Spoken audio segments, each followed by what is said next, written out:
What's up, everyone? Ryan right here, Outpost 23. Thank you so much for tuning in. Hat off. There we go. That's random.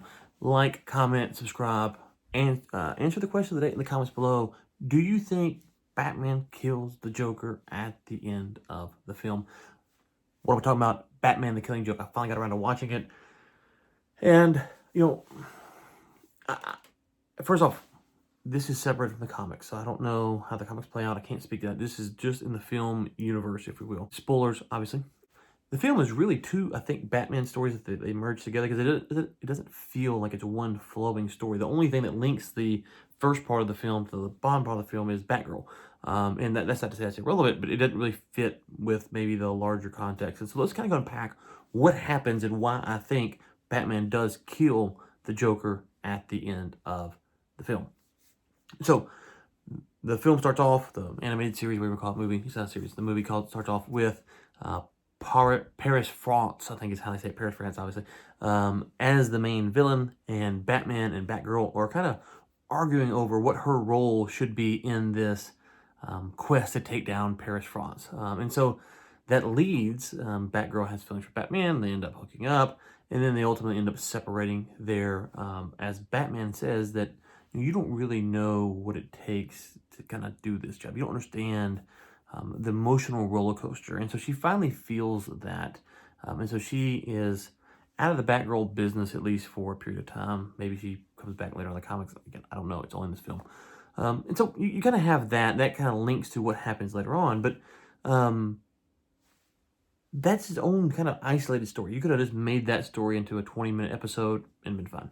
However, it doesn't end there. So they get Paris, and then the next thing you see is that they find these bodies, and these bodies are obviously people that are killed by the Joker. Now, they say in the film that the bodies have been there for 3 years. And they never come back to address that, but I suspect that's not true because the way the Joker kills people later on, they look very much the same. So I don't know if that was the way the Joker is killing people. They look like they're 3 years old, or if they were really 3 years old. I don't know. So Batman finds the police find the bodies. They call Batman in. Batman goes, then talks to the Joker. He's like, listen, I'm going to kill you, or you're going to kill me. Let's work this out. You know, you're in jail, but you're Joker. You're going to get out. So let's go ahead and work this out. So I don't want to kill you. I don't want to be killed. Only to find out that the Joker's not in jail anymore. He's been swapped by someone else. As an aside, I don't know who the Joker paid or convinced to stay there, but props to that dude for being solitary confinement, playing solitaire by yourself. Good for you, man. If that's your deal, good for you. So then the Batman begins on his quest to go and to find the Joker. In the meantime, the Joker kidnaps Gordon and shoots Batgirl, Gordon's daughter, in the waist, which paralyzes her. That's the way the film ends, at least, from the waist down, it seems. So there's kind of your connection, Batman, Batgirl. They've kind of split up, and then she is paralyzed and is ultimately the one that tells Batman that the Joker did it, which we didn't really need that part. That was obvious. So what you have is this build up to the Joker. He kidnaps Gordon, and his whole deal is he wants Gordon to go crazy, to lose his mind over one bad day. So you're threading through this backstory of how Joker became Joker. At the same time, you're showing the progress of Gordon losing his mind.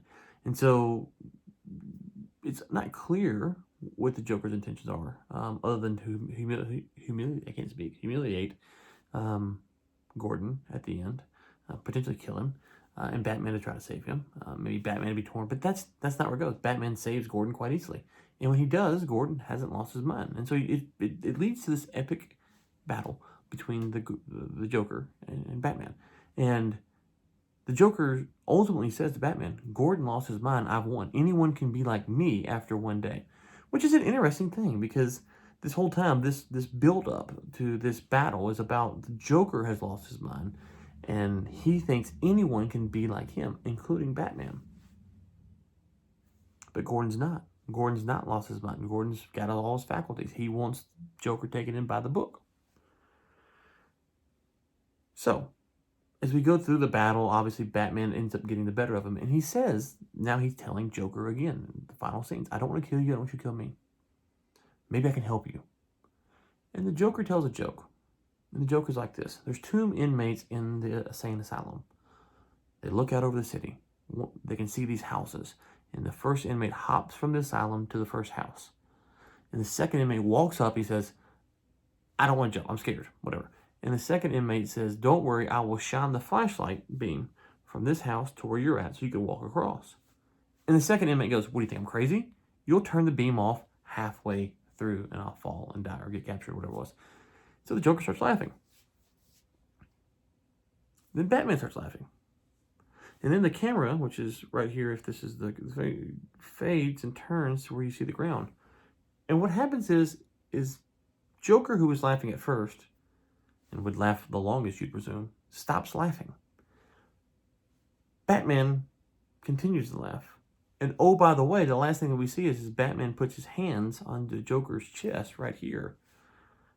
And then the Joker quits laughing. I think the Batman killed Joker. I don't know what else to take from this. I think the Batman killed Joker. If you send me a thing, say, well, comic book, whatever, says it didn't, okay, that's fine. I'm not saying in the comic books it plays that differently. In the movie, I think Batman offs Joker. He chokes him to death right there, and Joker quits laughing. What else do you want me to take from that? That's my take, that the Batman killed the Joker, and Batman is called the Killing Joke. The Joker told a joke. He's not a funny guy, according to the own show, and Batman killed him for it. Okay, that's a little bit extreme. He killed him for something else. But still, he killed him after telling a joke. I think that's what happened. Let me know what you think. Did the Batman kill the Joker? What other conclusion should you draw? The Joker quits laughing. Like the video, thumbs up, comment, subscribe. Thank you so much for tuning in.